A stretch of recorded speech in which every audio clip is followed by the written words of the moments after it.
Welcome to Talk Law Radio with attorney Todd Marquardt of the Marquardt Law Firm at marquardtlawfirm.com. Welcome back to Talk Law Radio. I'm Todd Marquardt here with Dr. David Marks, and we're talking about lung function, lung health, healthy breathing, and sleep to prevent illness, disease, and accidents, and also compliance with transportation regulations.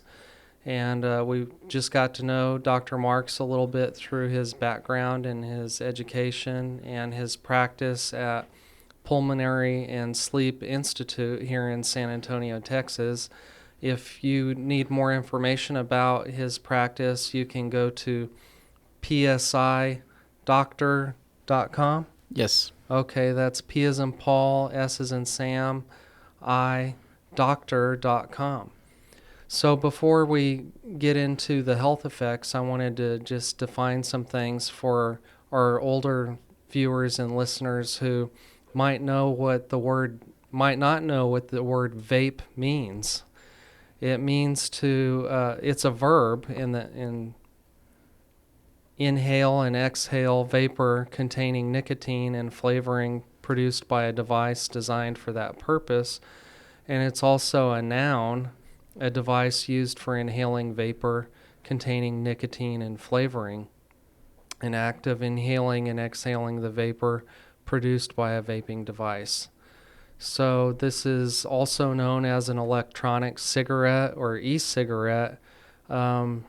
Some slang terms would be vapes, e-hookahs, vape pens, tank systems, mods, and electronic nicotine delivery systems. Using an e-cigarette is commonly called vaping. So this is something that's relatively new, and one of the things that I want to focus on is that in Texas, the law says that a person under the age of 21 cannot possess or buy an e-cigarette or a vape product or any tobacco product. And likewise, stores, retail establishments cannot sell these products to somebody under the age of 21 unless they're 18 and are members of the U.S. military. So there's an exception there. So Dr. Marks, tell us a little bit about your experience in identifying and describing the health effects of somebody who vapes. So there's two populations that are utilizing e-cigarettes or vaping.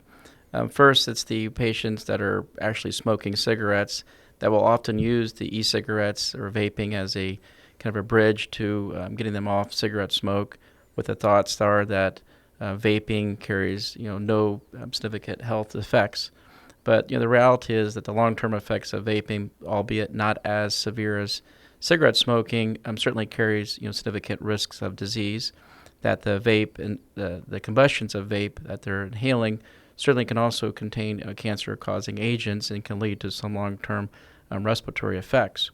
Now, the biggest issue that I see with vaping is that the marketing and targeting of the non-smokers, so the individuals that are not smoking cigarettes, so using vaping as the initial choice of inhaling instead of it using as a bridge as a smoker, and that the biggest demographics is the younger individuals from the age of 18 to the age of 29, and worldwide there's over 40 million people that are vaping, and then in fact U.S. population studies showed 1 in 20 individuals or people actually are vaping on a regular basis. Now, vaping can be use of nicotine, could be flavoring, but can also be used for illicit drugs such as THC. And the problem with vaping is, especially illicit drugs, is that they can also use mixing agents, which in of themselves, when it heats up with the vaping system, the combustion of it can cause significant health effects. Back in 2019, this whole term of vaping-induced lung injury became problematic. And in fact, the CDC at that time announced it was a global health or a health pandemic, and over 3,000 patients were found to have this very particular onset of respiratory disease, of shortness of breath, cough, and fever. And usually it occurred in association of vaping. And what it was found was that the mixing agents included vitamin E. And when you heated up vitamin E, it caused a very toxic metabolite called ketine to be released into the airways, which was the culprit of the vaping lung injury. And so now, the vitamin E has been eliminated from the vaping products, so you don't see as much in the way of vaping lung disease. But certainly, as the vaping has been going on longer, we're now appreciating that vaping in of itself is not a safe alternative to cigarette smoking, that vaping does carry some long-term risks up to respiratory disease. It can cause some respiratory infections. It can induce asthma-type states. So I tell my patients, vaping, smoking, you really should inhale nothing but clean air. Yeah. I heard about something called popcorn lung. Is that a thing? That is a thing with vaping. Absolutely. What is it? So popcorn lung is when you're inhaling the vape. It can cause an inflammatory lung reaction. It can lead to patients getting airway scarring. It can lead to pneumothoraxes, which are collapsed lungs. So absolutely. And that'll have long-term effects. Correct. So what we found when these patients back in the 2019 had a vaping-associated lung disease, about 29 to 30% of these individuals developed a condition called adult respiratory distress syndrome, which was a disease state to where the lungs start to scar.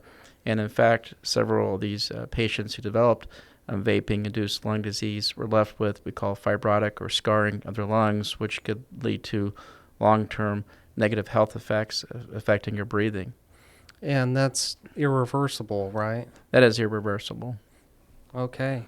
Well, I read on the Texas Health and Health Department of State Health Services that they report there are 20 cigarettes worth of nicotine in each vape pod.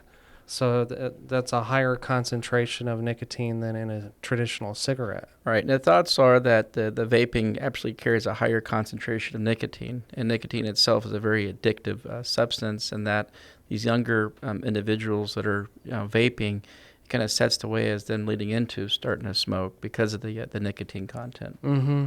You vape one time and you're hooked. You're hooked. Okay. Another danger with e-cigarettes and vaping is the battery.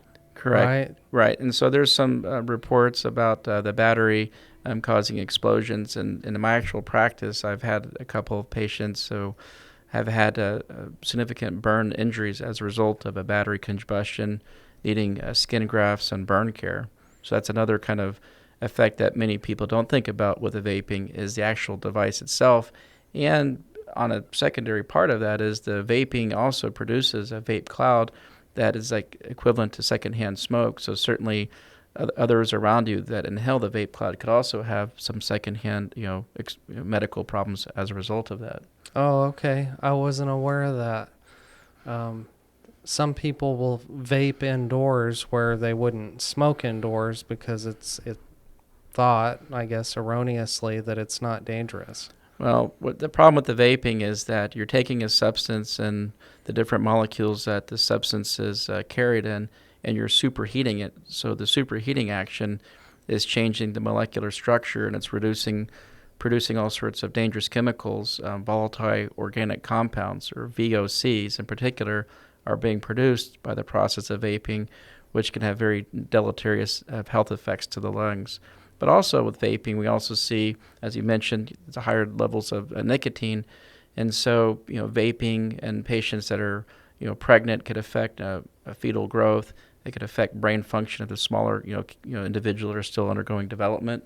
So the younger, generations that are still, smoking and still undergoing development, the nicotine itself can affect brain growth. Okay, so that's a bad thing. I wanted to tell our audience about a lawsuit that was filed in New York State. It's a reported case, so this is all public information. Kenneth Brandon Barbero Jr. filed a lawsuit because of damages for injuries he suffered when his electronic vaping cigarette, known as a Tug Mech Mod V2, exploded along with its power source, 2 lithium-ion batteries, while in his mouth. So I'm sure that caused a lot of damage. He sued the battery manufacturer, he sued the manufacturer of the vape device, and he sued the business and the business owner who sold him the device. I don't know what the result was in that case, because the reason it was reported was to figure out whether all of those defendants could be sued in the state of New York. And so the result wasn't related to the outcome about whether he got money from that or not. My guess is that one or more of those defendants probably settled out of court with him, and so they're keeping that under wraps. But there's been reports of cases like this all over the country. Correct. In my situation, the particular patient that was seen in my practice, he had the vaping device in his pocket, and it wasn't being utilized, but the battery did explode, and it caused a third-degree burn to his leg, which resulted in him having to go to a burn care center and permanent disfigurement because of that. Mm-hmm. Well, I remember hearing at the airport that you're not supposed to have those batteries in your carry-on. That's correct. Another well-known case regarding vaping here in San Antonio happened in 2020 when the city, when the mayor shut down the city because of COVID-19. Well, Mega Vape sued because they wanted to be considered an essential service. That's all I wanted to say about that. If you have questions about how vaping affects lung function, give us a call at 210-308-8867. Dr. David Marks is here. He's a pulmonologist, lung expert, and so we might be able to answer your questions. If not, then we'll just move on to sleeping. What's the importance of sleeping? There's no substitution for sleep. You need adequate sleep. An average human being needs between 6 to 8 hours of sleep, and you cannot rob yourself of sleep. And there's several factors that do affect, sleep.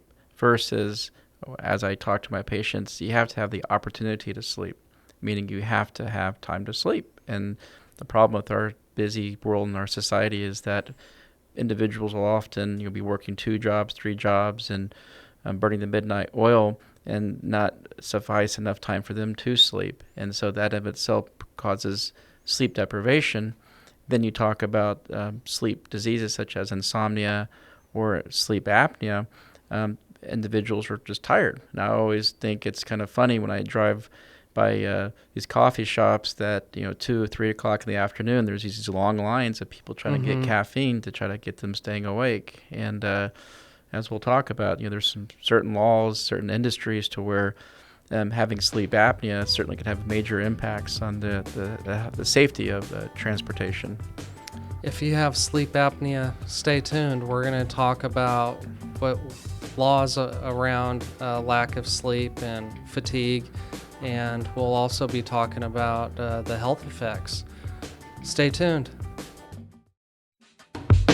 This has been Talk Law Radio with attorney Todd Marquardt, brought to you by the Marquardt Law Firm. You can learn more at marquardtlawfirm.com. And be sure to listen to the full Talk Law Radio show Saturday mornings at 11 on 9:30 a.m. The Answer.